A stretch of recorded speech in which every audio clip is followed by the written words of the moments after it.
How to sign up to Quotex affiliate program. So if you want to sign up to Quotex affiliate program, then what you need to do is first you just need to simply open up your browser. After opening your browser, you need to go with search. Under search, you need to search for Quotex affiliate program, sign up, and after that it will take you to this kind of interface. Now you just need to simply go with the affiliate center or affiliate program section, which will directly take you to the website. So first verify. After verifying, now it will take you to this sign up kind of interface, right? So if you want to sign up to Quotex Affiliate Center, then what you need to do is just enter the details to create your account. So first you need to enter your email address.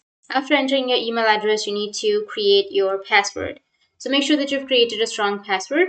And after creating your password, you need to just click on I agree to the terms and conditions. After that, go with sign up. So I'll just simply go with password. After that, go with sign up, and that's it. That's how you can sign up to Quotex Affiliate Center. And if you have any questions, feel free to comment below. Thanks for watching.